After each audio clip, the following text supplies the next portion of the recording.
desde sus escaños. La primera de ellas, la pregunta número 287, formulada por la señora Ávila, que desde su escaño tiene la palabra. La doy por formulada, señor presidente. Muchas gracias, señoría. Para su contestación por parte del Gobierno tiene la palabra el señor consejero de Salud y Política Social. Gracias, señor presidente. Señora Ávila, como supongo conocerá, los jefes de guardia de los hospitales tienen la función de organizar los recursos y velar por el correcto funcionamiento del hospital en ausencia de órganos directivos. Estas funciones se vienen realizando en los hospitales del Servicio Extremeño de Salud mediante dos procedimientos. En algunos casos y en algunos centros son designados conforme a lo que establece una resolución de 1997 del antiguo Insalud, que plantea a los facultativos inscribirse de forma voluntaria en una lista para desempeñar estas funciones de forma remunerada. En otros centros son los propios directivos de los hospitales los que realizan estas funciones fuera de su jornada laboral, mediante guardias localizadas que en ningún caso, desde 2012 y bajo esta consejería y bajo este Gobierno, son remuneradas.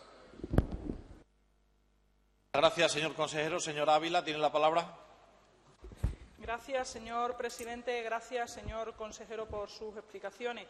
Como usted sabrá, señor consejero, esta pregunta no la hace este grupo de forma espontánea. La planteamos porque el Sindicato Médico de Extremadura ha denunciado en varias ocasiones la situación irregular en las jefaturas de guardia del Hospital de Mérida.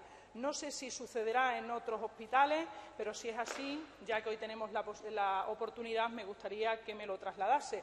Pero ante la preocupación del SIMEX sobre esta situación en un hospital en concreto, nos vemos en la obligación de preguntarle para saber qué va a hacer desde su consejería para solucionarlo.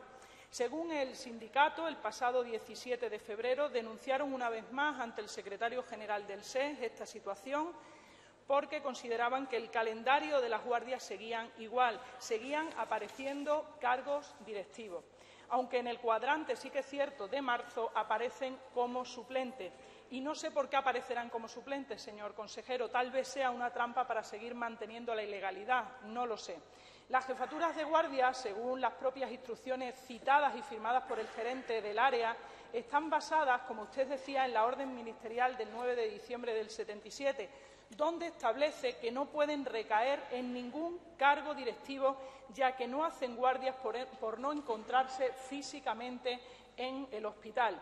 Usted sabe que las jefaturas de guardia se realizan desde las 3:30 de la tarde hasta las 8 de la mañana del día siguiente y que sus funciones son importantísimas. Usted decía alguna de ellas, funciones asistenciales propias de dicha guardia y la coordinación, pero también, señor consejero, debe adoptar las medidas que considere oportunas en situaciones de emergencia.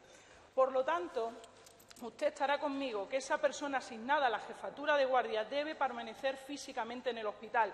Y creo que los cargos directivos del SE no van a poder cumplir, porque imagino que estarán a su disposición las 24 horas del día y no podrán estar en el hospital físicamente. Me gustaría saber, bueno, me ha contestado, recordando su intervención, que no están cobrando esa jefatura de guardia. Se lo agradezco, porque mi pregunta era, además, si no las estaban cobrando, ¿dónde se está destinando ese dinero del presupuesto, señor consejero? Como habrá podido comprobar, esta diputada hoy no le viene con la pistola cargada ni con la metralleta escondida. Lo único que quiero es que se solucione la situación. No sé si esta situación ocurría antes o no. No quiero que me hable de comparativas del pasado y del presente. Eso me da igual, señor consejero. Lo que le pide este grupo es que cumpla escrupulosamente con la orden ministerial y con las instrucciones de su propio gerente del área del Hospital de Mérida. Corrijan la ilegalidad, señor consejero, porque si no, esta diputada sí va a empezar a pensar mal. Nada más y muchas gracias. Muchas gracias, señora Ávila. Señor consejero, tiene la palabra. Sí, gracias, señor presidente. Señora Ávila, no hay ilegalidad. Punto número 1. Señora Ávila, esta situación no hay problemática. Es intereses muy particulares. Tercera cuestión, señora Ávila, a usted no le interesa saber qué es lo que pasaba, pero a los extremeños a lo mejor sí le interesa y estamos en el Parlamento y hay que darle respuesta a los extremeños. Yo, como diputado que también soy, sé que la función de todo este Parlamento y de todos nosotros es traer a esta Cámara precisamente las inquietudes, las necesidades y los problemas de los ciudadanos. Y yo creo que hay que traerlos defendiendo el bien común y no solo defender intereses muy particulares, señora Ávila. Por eso le pido también a usted que tenga prudencia al hacer este tipo de preguntas. Y el desempeño de esta importante función que tenemos los diputados nos debe obligar a fundamentar las afirmaciones que se hacen y a contrastar también la información, señora Ávila, porque de lo contrario podemos contribuir a generar inquietud y una alarma injustificada en la ciudadanía. Y le digo esto porque no entiendo su preocupación ahora en este asunto, máxime cuando lo que se está haciendo en esta materia es lo mismo que se venía haciendo durante años, incluso cuando su grupo parlamentario sustentaba al anterior Gobierno. Eso sí, con una diferencia a tener en cuenta. Mientras que los directivos que realizaban funciones de jefatura de guardia con el anterior Gobierno y en años pasados percibían retribuciones en diferentes conceptos por este asunto, el SES actual y a partir del año 2012 decidió no retribuir al personal directivo por esta materia. Le digo más, en aquellos centros en los que las jefaturas de guardia no se pueden cubrir por los facultativos que voluntariamente se han inscrito, porque, como le he dicho, es una cosa voluntaria, esta tarea también es realizada por personal directivo sin que perciban ninguna retribución. Esto, ¿qué es lo que nos permite? Y cuando usted me hacía la pregunta ¿dónde se está destinando? Lo que nos permite es destinar recursos económicos reservados a retribuciones de personal a otros procesos como contrataciones de más recursos humanos, señoría. Por ello creo que esta cuestión es un motivo más para sentirnos orgullosos tanto de la implicación de nuestros profesionales sanitarios como de la predisposición del personal directivo. Muchas gracias, señor presidente.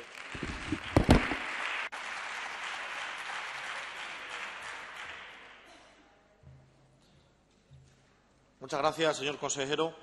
Señorías, la siguiente pregunta es la número 288, formulada por el señor Casco Ruiz, que desde su escaño tiene la palabra. ¿Cómo valora la Junta de Extremadura las oposiciones de enfermería del SES que se han saldado con cientos de reclamaciones a las pruebas selectivas? Muchas gracias, señor Casco. Para su contestación por parte del Gobierno tiene la palabra el señor consejero de Salud y Política Social. Gracias, señor presidente. Señor Casco, la valoración del Gobierno sobre las oposiciones de enfermería es la que cabe esperar de un Gobierno que respeta la autonomía de los tribunales, que son los encargados de valorar y resolver las reclamaciones que hasta el momento se están planteando. Y ese mismo respeto es el que yo reclamo también en esta Cámara para el procedimiento pueda transcurrir libre de injerencia y de presiones políticas. Nada más, señor presidente. Muchas gracias, señor consejero. Señor Casco, tiene la palabra. Muchas gracias, señor presidente. Me imaginaba esa respuesta. Mire usted, los tribunales también eran autónomos en el 2007 en las oposiciones a la enfermería de atención continuada y al final una sentencia del Tribunal Supremo la anuló y ha conseguido que más de 200 personas, más de 250 personas estén con el vilo en el alma, con el alma en vilo. Yo le pido a ustedes que no actúen con esa irresponsabilidad. Le aconsejo que anule el examen que se ha producido y vuelva a convocar otro, porque si no, a lo mejor en 4 o 5 años nos vamos a encontrar con un tribunal anulando esas oposiciones y, por lo tanto, dejando en la más absoluta incertidumbre a quienes hayan tenido la fortuna, que ya veremos, de aprobar esta. Por lo tanto, no cometan ese error. No se han cumplido las bases de la convocatoria, nos hemos encontrado con preguntas mal formuladas, las había fuera del temario, no se señalizaban las 10 de reserva, había más del temario común que las establecidas en las bases, había preguntas con falta de ortografía y, por supuesto, sin hablar de las condiciones físicas, con el hacinamiento de los opositores codo con codo y sin control alguno. Cientos de opositores han reclamado ya ese examen y van a reclamar además a las propias oposiciones. Se encuentran estafados y además, y con razón, considera que se les ha faltado al respeto y el desprecio a su trabajo, a su esfuerzo y al tiempo invertido en las oposiciones, que ha sido además mucho tiempo invertido, para encontrarse en lo que han calificado como un examen chapuza, y probablemente con razón. Ahora es el momento en el cual la Administración regional tiene que actuar a tiempo, para no encontrarnos, como ya ha sucedido en otros momentos, con oposiciones anuladas ante los tribunales y con una situación donde se pone en riesgo a quienes hayan obtenido un puesto de trabajo. No cometan ustedes ese error. Es preferible que en este momento se anulen esas oposiciones, que no pasa nada, que se vuelvan a convocar en este caso en las mejores condiciones posibles, desde luego en espacios físicos adecuados, donde tengan la vigilancia necesaria, con las preguntas bien formuladas, cumpliendo lo que dice las bases de la convocatoria y de esa forma garantizarnos que no tengamos que ver en los tribunales unas nuevas oposiciones y que se tengan que anular en los tribunales esas oposiciones. Estamos hablando de cientos de miles de personas. No estamos hablando de una reclamación, que es lo que pasó en el año 2007. En este caso es que estamos hablando de 500, de 600, de 700 reclamaciones que pueden terminar, además, si no obtienen respuesta positiva, ante el recurso de alzada correspondiente. De cientos de reclamaciones, de 500 reclamaciones. Yo creo que no puede haber 500 opositores que estén equivocados, que no tengan la razón. Es muy difícil entender eso. Anulen la convocatoria y vuelvan a realizarla. Será lo mejor para los opositores y será lo mejor, sin duda, para su propio Gobierno. Señor consejero. Muchas gracias, señor Casco. Señor consejero, tiene la palabra. Gracias, señor presidente. Señor Casco, no hay ni una sola reclamación. Lo que se han presentado son alegaciones. Ya veo que usted no domina cuál es el procedimiento administrativo. Son alegaciones. Y tengo que decirle otra cuestión. En otras oposiciones de las que usted ha citado también hubo cientos de reclamaciones y recursos de alzada. Mire, la mejor forma de velar por los intereses de los más de 5.000 aspirantes a esas 216 plazas de enfermería es aparcar los debates populistas o electoralistas y dejar de ejercer presión como usted está haciendo en estos momentos, garantizando que en todo momento se cumpla con lo establecido tanto en las bases de la convocatoria como en la normativa que regula estos procedimientos de selección, señoría. Porque no se han convocado, no se han publicado todavía las notas, no se pueden presentar recursos de alzada. Lo que hay son alegaciones. Precisamente por esto último le recuerdo que es al tribunal al que le corresponde analizar los escritos y las alegaciones presentados por algunos opositores y darle respuesta, porque no quiero ni pensar lo que usted nos podría decir a este Gobierno, y quizás con razón, si este Gobierno intentase presionar al tribunal en un sentido o en otro, porque los gobiernos están para presentar a los tribunales, porque esa es la base de la limpieza en las oposiciones. Y no va a pasar lo que pasaba en el pasado. Y, por supuesto, sobra decir que si algún opositor mostrase su disconformidad con la respuesta proporcionada por el tribunal, siempre va a tener la posibilidad, en el momento adecuado, de presentar recurso de alzada ante el gerente del Servicio Extremeño de Salud, momento en el cual nos pronunciaremos siempre en el sentido de garantizar los derechos de todos los opositores y el cumplimiento de la ley. Porque este Gobierno nadie le va a poder decir que se hace una huelga de hambre, como pasó en el año 2009, cuando los opositores de enfermería denunciaron no haber tenido respuesta a 160 recursos. Señor Casco, este Gobierno ya ha dado muestras de trabajar por la limpieza en estas oposiciones. Y mire, también hemos sustituido a algunos miembros de ese tribunal de enfermería, y lo hicimos por parentesco con un aspirante, por una denuncia de comisiones obreras, y por este mismo motivo también, ante una solicitud de UGT, sustituimos a otro vocal del tribunal. Por lo tanto, los cambios que ha habido en ese tribunal han sido pedidos y han sido recusados por organizaciones sindicales. Por lo tanto, señor Casco, me va a permitir que aproveche su pregunta para lanzar un mensaje de tranquilidad a todos los opositores, a todas esas personas que llevan tiempo esforzándose, porque van a encontrar en este Gobierno un firme defensor de la limpieza y la legalidad de los procesos de selección. Nada más, señor presidente.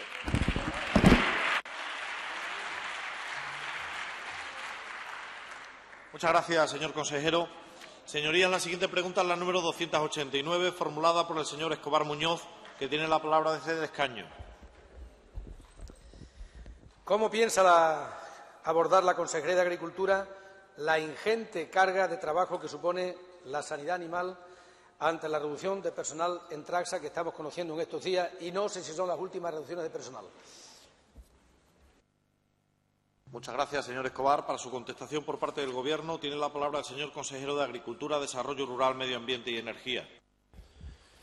Gracias, señor presidente. En primer lugar, quisiera saludar a los miembros de la plataforma de despedido de Trasate que nos acompañan en este pleno. Agradecerle también el apoyo que han montado en todo momento al Gobierno. También agradecerle a los sindicatos ese mismo apoyo y a usted, señor Escobar, también personalmente por las palabras que me ha transmitido esta mañana. Y lamentar profundamente que no todos estemos en el mismo carro en ese apoyo para que no haya despido.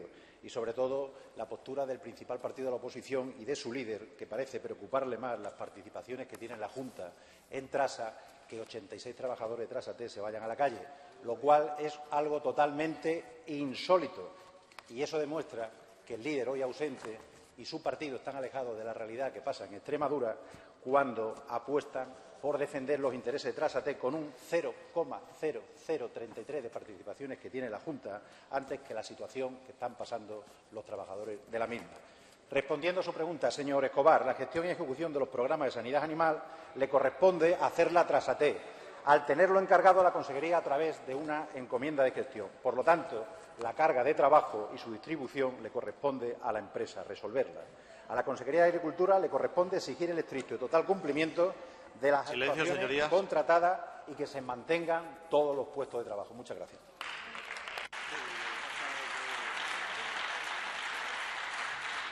Gracias, señor consejero. Señor Escobar, tiene la palabra.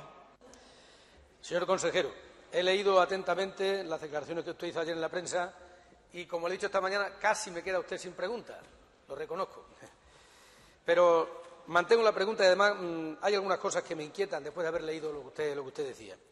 Solo la preocupación legítima de ese grupo de personas por su puesto de trabajo y por su futuro profesional, eso ya sería suficiente para justificar la pregunta y exigir una posición clara y contundente por parte del Gobierno extremeño. Pero hay otro tema que es, si usted me permite, incluso más importante todavía, y es el control y la vigilancia de la carga ganadera que hay en Extremadura. Yo les decía cuando hablábamos, hombre, sin animales no hay veterinarios, igual que sin niños no hay maestros. Pero reconociendo la preocupación que tienen por su puesto de trabajo, lo cual es absolutamente legítimo, luego queda la otra cuestión. Porque sigue siendo necesaria una vigilancia y un enorme control de la carga ganadera. Y le aseguro que carga de trabajo hay.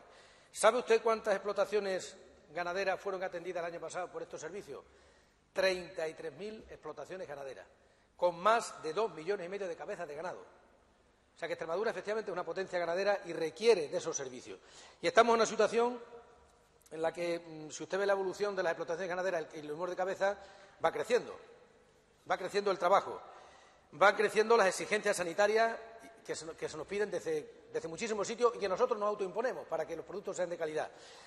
Está aumentando el control de la trazabilidad de cada uno de esos productos. Seguro que en el futuro, cada vez que alguien consuma un corderito de Corderex, seguro que va a saber dónde creció, dónde nació, quién era su padre y quién era su madre, porque queremos llegar a esos niveles de control de la trazabilidad. Hay más ganado y hay más explotaciones ganaderas. Y hay menos veterinarios. Hay menos veterinarios, señor Chavarri. Yo sé que usted lo sabe, lo comparte, lo conoce, pero cuando he leído atentamente sus declaraciones, le hago simplemente una sugerencia. No le dé usted ideas al diablo. A mí me ha gustado la energía y la contundencia con lo que usted ha hecho determinadas afirmaciones. Me alegro de que sea así. Pero, insisto, no le dé ideas al diablo, porque si usted amenaza con romper relaciones con Traxa y no le hacemos las correspondientes encomiendas, a lo mejor están deseando que eso sea así. Porque, efectivamente, si no se le hacen esas encomiendas a Traxa, entonces no tendrían carga de trabajo y a lo mejor podrían despedir a todos. Entonces, le aseguro que va a tener usted nuestro apoyo para pedir una respuesta clara, para pedir explicaciones, para que se mantengan los puestos de trabajo y para que esa necesidad de trabajo que le digo que es creciente se mantenga. Pero no creo que la solución, francamente, es lo que me ha preocupado al final leyendo eso, que a lo mejor están deseando que no se le hagan esa encomienda. Porque entonces Traxa tendría mano libre, no tengo carga de trabajo, no puedo mantener los puestos de empleo. Yo creo que hay que exigir, hay que pedir explicaciones, hay que controlar, pero la posibilidad de romper relaciones con Traxa no creo que esté entre las soluciones posibles, entre las respuestas que debemos dar. Nada más, señor consejero. Muchas gracias, señor Escobar. Señor consejero, tiene la palabra. Gracias, señor presidente. No se preocupe usted, que a Trasa le seguirá interesando contratar con un cliente tan bueno como la Junta de Extremadura, como el Gobierno. Mire, señor Escobar, Trasate siempre ha tenido el mismo problema con los veterinarios, ¿no? La sanidad animal se contrató en 1994 por campañas y las campañas han sido diferentes. En primer momento, en 1994, había 41 trabajadores, su máximo fue de 531 en 2008, coincidiendo con la vacunación de la lengua azul, y de 2011 a 2014 se ha estabilizado en poco más de 300 trabajadores. El problema, como usted sabe, y ha hablado conmigo en varias ocasiones, surge en 2011 cuando esos trabajadores son fijos porque encadenan una serie de contratos de trabajo. Los anteriores gestores, para que se entere el partido de la oposición, fueron los que iniciaron este ERE en 2011 poniendo en la calle a 280 trabajadores durante 2 meses. En 2012 a 266 durante 2 meses y medio. En 2013 ninguno, porque hubo trabajo suficiente para hacerlo. Los tribunales advirtieron que no iba a ser posible seguir con estos ERE suspensivos y por eso estamos en el problema que estamos. Pero mire, no se preocupe, señor Escobar, la posición de este Gobierno es clara, es contundente y usted la conoce porque le hemos dicho en repetidas ocasiones. Nosotros pretendemos que no haya absolutamente ningún despido en Trasate. Los medios los tenemos y las soluciones también. Lo que nos interesa es eso. A otros, como ya he dicho anteriormente, les interesa los intereses de que puedan tener la Junta en Trasate antes de la suerte que puedan correr los 86 trabajadores. Muchas gracias.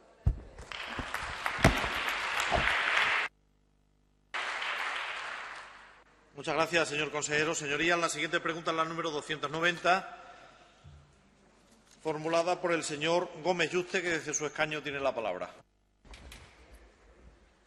Señores del Gobierno, en septiembre las familias extremeñas tendrán que comprar libros de texto nuevos allí donde se aplique la LOMCE, en primaria y en las nuevas titulaciones de formación profesional básica. En total, 180 asignaturas con libros nuevos. Y ante este desaguisado, el señor Wert nos propone ahora, precisamente ahora, que reutilicemos los libros. Magnífica ocurrencia, soberbia, cuando él mismo ha sido el que se ha cargado de un plumazo todos los bancos de libros que se han ido formando a lo largo de los años en los colegios. Señorías, las máquinas de las editoriales ya están que echan humo, y eso que todavía no están cerrados los contenidos de los textos. Pues bien, a pesar de que desde mi grupo ya hemos realizado esta propuesta a la señora consejera, ahora le preguntamos al señor Monago, ¿va a consentir que las familias extremeñas tengan que comprar todos los libros nuevos el próximo curso? Muchas gracias. Muchas gracias, señor Gómez. Por parte del Gobierno, para su contestación, tiene la palabra la señora consejera de Educación y Cultura. Muchas gracias, señor presidente. Señor Gómez Yuste, le respondo yo, porque la Consejería de Educación y Cultura va a realizar los cambios de forma paulatina, como establece la nueva ley. Y además le garantizo, por responsabilidad, que nosotros vamos a cubrir todas las necesidades de las familias que lo necesiten en libros escolares. Muchas gracias. Gracias, señora consejera. Señor Gómez Yuste, tiene la palabra. Pues bien, señora consejera, yo se lo voy a poner todavía más fácil. A ustedes que tanto les gusta recurrir a la Junta de Andalucía cuando les conviene, les diré que el Gobierno andaluz ha decidido que no va a renovar los libros de texto por el enorme gasto que supone para las familias en esta época de crisis. Y también porque no hay tiempo real para llevar a cabo, como es debido, los cambios curriculares que propone la LOMCE. Aquí tiene usted dos buenas justificaciones para no cambiar los libros. Y no solo Andalucía, Cataluña y el País Vasco tampoco van a cambiar los libros. Señoría, ¿por qué todo el mundo se opone al cambio de los libros? Por la crisis y porque los libros actuales son perfectamente válidos y utilizables, porque es un cambio injustificado y un cambio ideológico. Cada familia va a tener que pagar una media de 150 euros por alumno. Señora consejera, los libros no son un capricho, los libros son un artículo de primera necesidad y las ayudas para comprar los libros de texto se han reducido a la mínima expresión. Las ayudas del Gobierno del señor Rajoy han caído más de un 45%. Y por si no fuera poco este castigo, resulta que la Comunidad Autónoma de Extremadura es la que más se ha reducido de toda España, un 52% menos. ¿Han escuchado ustedes al señor Monago protestar por este atropello? Por supuesto que no.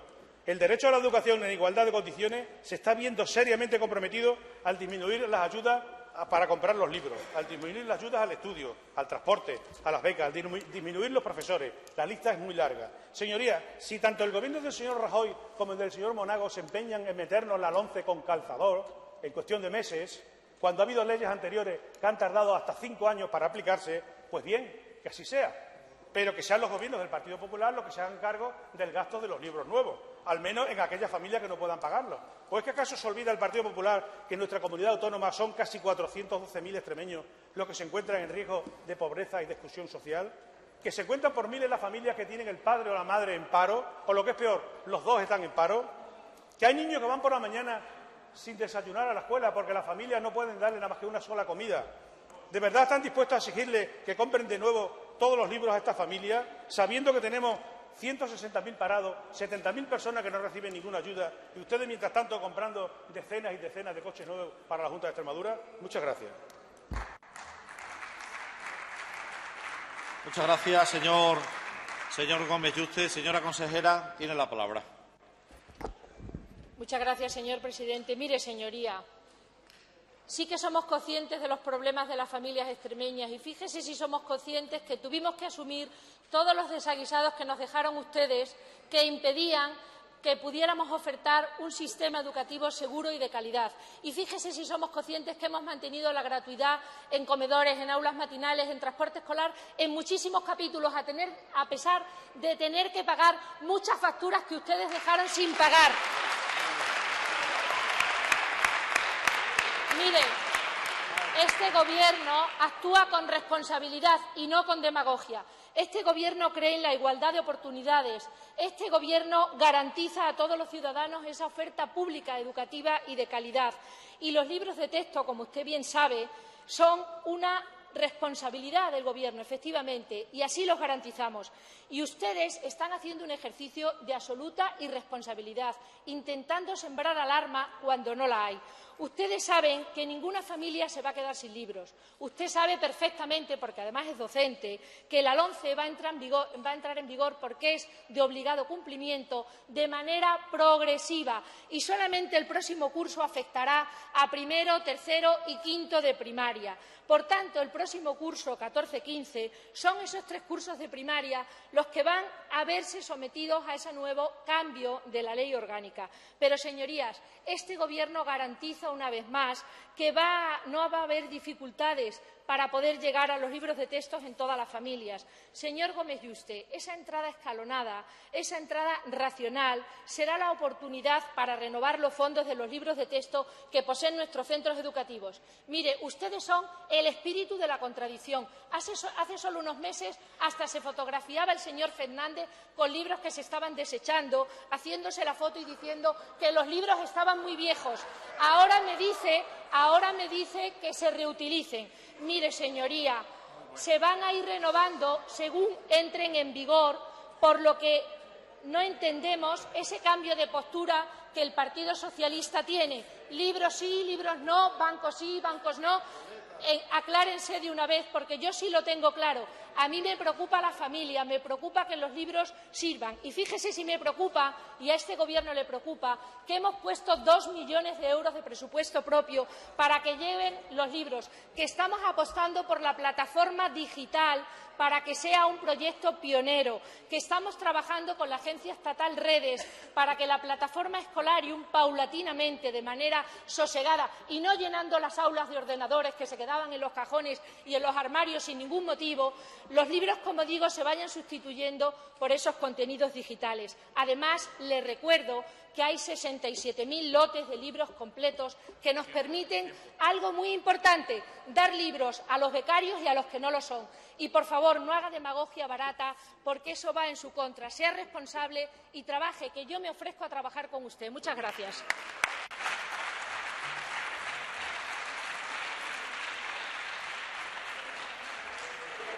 Muchas gracias, señora consejera. Silencio, señorías. Muchas gracias, señora consejera. ¿Para qué quiere la palabra el señor Fernández? Silencio. Silencio, señorías. ¿Para qué quiere la palabra, señoría? Porque he sido citado expresamente, señor. Silencio. Silencio, señorías. Silencio. Silencio, señoría. No tiene la palabra, señor Fernández. Ha sido citado muchas. No tiene la palabra. Ruego se siente, señoría. Ruego se siente, señoría. La siguiente pregunta, incluida en el orden del día, es la número 291, formulada por el señor Bernal Carrión, que tiene la palabra desde su escaño. Gracias, señor presidente. ¿Cómo justifica la Junta de Extremadura la bajada del número de desempleados en el mes de febrero y la destrucción de empleo que reflejan los datos de seguridad social para el mismo periodo? Muchas gracias, señor Bernal. Para su contestación por parte del Gobierno tiene la palabra la señora vicepresidenta. Gracias, señor presidente.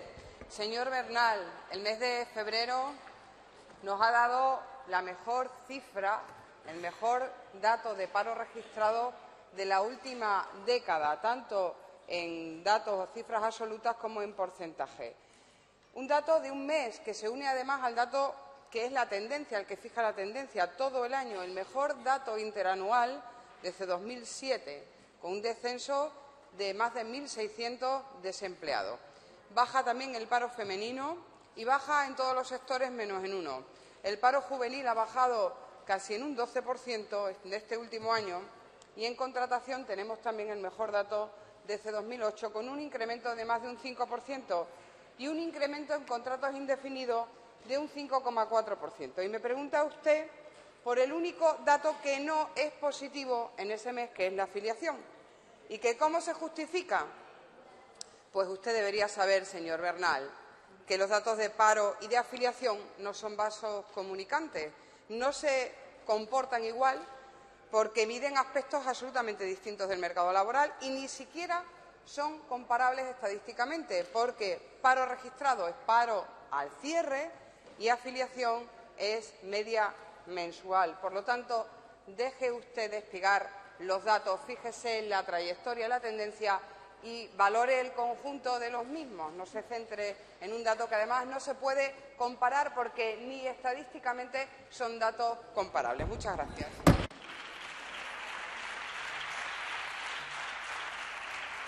Gracias, señora vicepresidenta. Señor Bernal, tiene la palabra.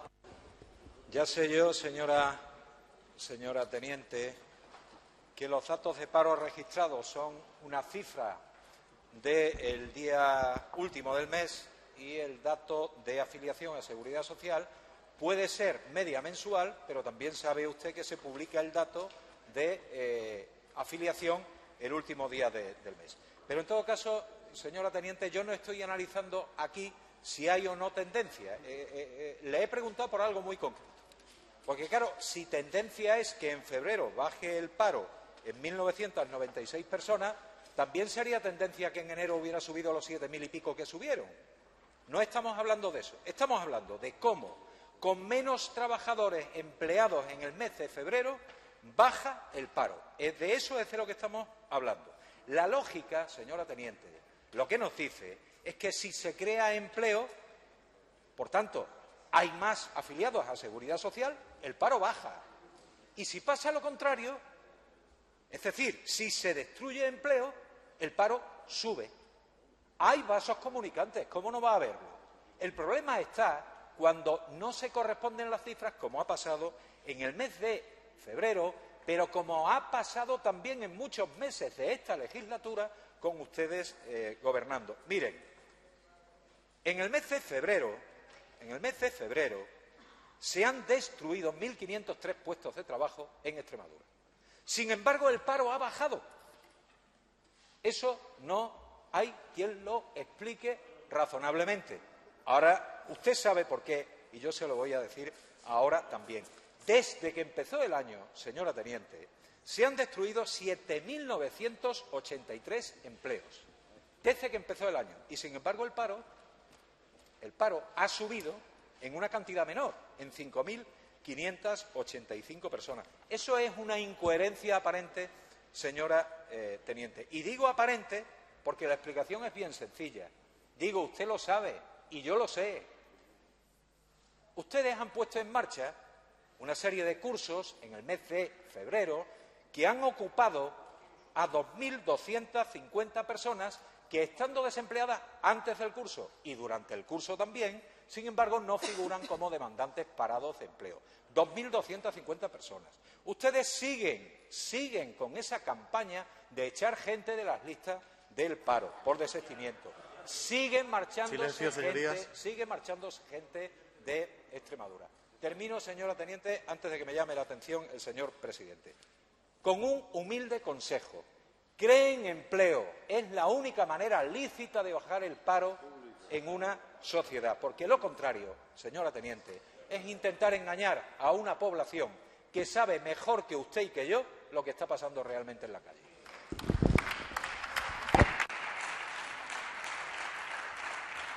Muchas gracias, señor Bernal. Señora vicepresidenta, tiene la palabra. Mire, señor Bernal, lo mínimo que se le puede exigir a alguien que representa al conjunto de los ciudadanos en este Parlamento es que sea serio en las afirmaciones que hace aquí. Y usted no puede venir aquí a decir lo que ha dicho y lo que dijo en prensa cuando salió el dato de paro registrado del mes de febrero. El PSOE achaca el descenso del paro a que el Gobierno borra a los parados que inician los cursos de formación. ¿Dijo usted eso?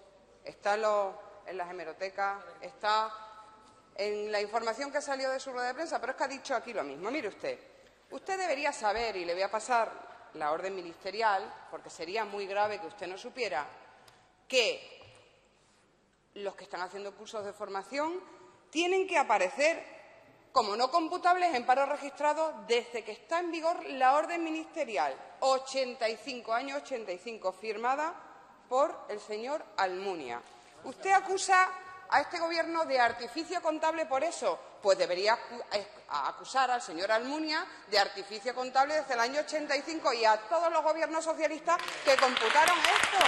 ¿Pero qué viene usted con este tipo de apreciación maliciosa, distorsionadora de la realidad? Porque a usted, cuando les escuchan, pensará que alguien todavía se cree sus engaños. ¿Usted se acuerda de esta campaña?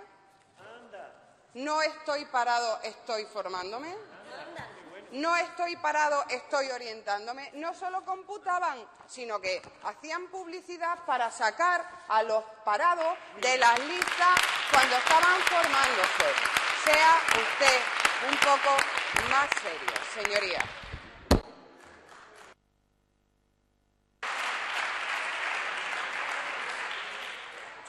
Muchas gracias, señora vicepresidenta. Señorías, la última pregunta incluida en el orden del día es la número 292, formulada por el señor Rodríguez Osuna, que tiene la palabra. Sí, gracias. Ruego silencio en el hemiciclo, señorías. Voy a utilizar todo el tiempo en este primer turno. Lo digo por avisarle al consejero que no voy a hacer dos intervenciones. Señor consejero, la Ley 12/2011 de 27 de mayo sobre responsabilidad por daños nucleares producidos por materiales radiactivos dejaba claro en su disposición, el artículo 28 de dicha ley, en su disposición adicional, el artículo número 2, que el titular de la autorización de explotación de una central nuclear debía ser una persona jurídica que tenía por objeto exclusivo la gestión de centrales nucleares. Conoce usted bien, porque ya lo hemos hablado en distintas ocasiones, que los titulares de esta central nuclear de Almará son actualmente una comunidad de bienes y la ley les obliga, les exige que se conviertan en una sociedad. Tenían un plazo límite, adaptarse a las mismas en un plazo de un año hasta mayo del 2012. Remitir al Ministerio de Industria en un plazo máximo de 4 meses ese plan de adaptación hasta septiembre del 2011. El objetivo perseguido por esa modificación legislativa quedaba reflejado en el preámbulo, en el que hablaba de que las responsabilidades quedan claramente definidas y se incrementa la transparencia. Estamos, y así lo hemos manifestado todos los grupos de esta Cámara, de acuerdo en que la comunidad de bienes no era la mejor forma de definir claramente las responsabilidades y de facilitar la transparencia en una materia tan sensible como la energía nuclear. En distintas ocasiones le hemos preguntado por este aspecto y tanto en comisión el director general, el señor Cardesa, como usted, ha respondido que estaban en trámite, estaban en negociaciones para que se cumpliera la ley. Por cierto, ya va para más de un año que la central nuclear de Almarás no ha cumplido la ley y no se ha transformado en sociedad jurídica de comunidad de bienes, sociedad jurídica, como así lo exigía. Sociedad que nos vendría bien también ahora que está el actual modelo de financiación autonómica en el debate, porque si es cierto que la central nuclear de Almarás no va a generar mayor ingreso por pasar de una comunidad de bienes a una sociedad jurídica, no lo es menos que conseguiremos aparecer en esas fotos fijas de las balanzas fiscales de una manera mucho más positiva, porque sí figurará la tributación de la central como propia. Este es el trámite de lo que se ha venido haciendo hasta ahora. Y mi pregunta es, ¿conoce la Junta de Extremadura si ya los titulares de la central nuclear de Almarás han cumplido esa obligación impuesta en el artículo 28 de la Ley 25/1964, de 29 de abril sobre energía nuclear, en el sentido de que el titular de la autorización de explotación sea una persona jurídica? Si no se ha cumplido, ¿tiene la Junta de Extremadura alguna información de cuándo van a cumplirlo, de cómo está ese trámite? Porque le digo, para terminar, algo. Esto sí es verdaderamente importante, y es importante por una cuestión de seguridad nuclear. Y había una modificación de la ley que obligaba a las centrales a hacerlo. Y yo creo, ahora que estamos de recordatorio, de campañas y cosas, que el señor Monago, que en el 2009 se quería encadenar la puerta a la central nuclear de Almarás con las cadenas, se quería encadenar, y aquí está en un recorte periódico el 24 de enero, para conseguir que Almarás tributara y pagara más, pues yo creo que es momento de que el señor Monago saque las cadenas y vaya a decirle al señor Rajoy y vaya a decirle al ministro de Industria que cumplan con la ley, porque llevan un año la central nuclear de Almaraz sin cumplir con la ley. Y menos fantasmadas y más sacar las cadenas para reivindicar lo que le corresponde a Extremadura en derecho. Muchas gracias.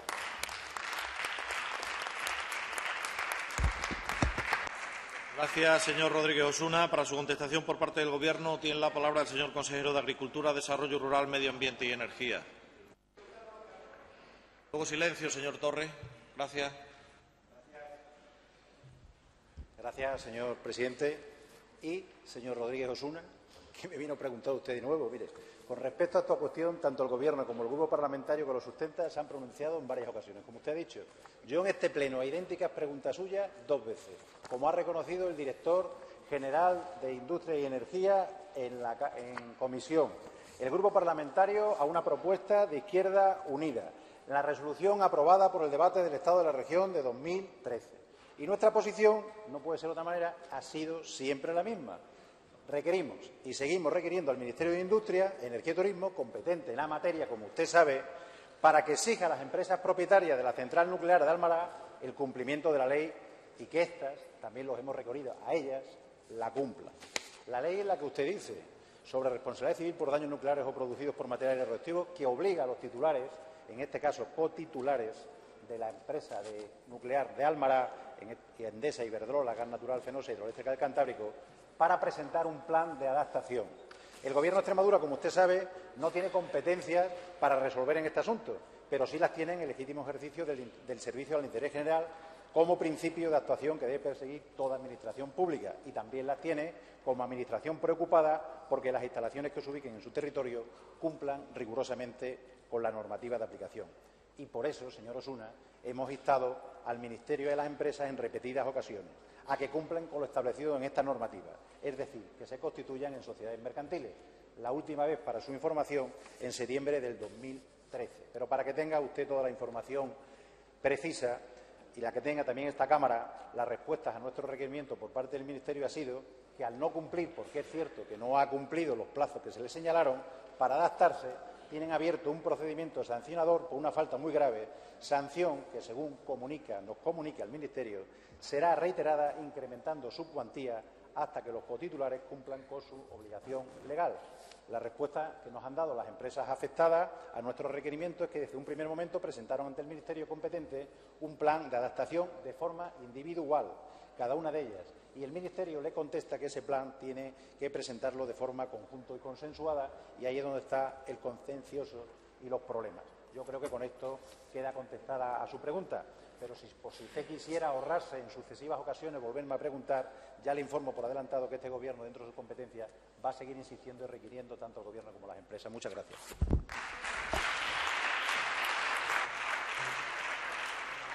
Muchas gracias, señor consejero. Señorías, agotado el orden del día, se levanta la sesión.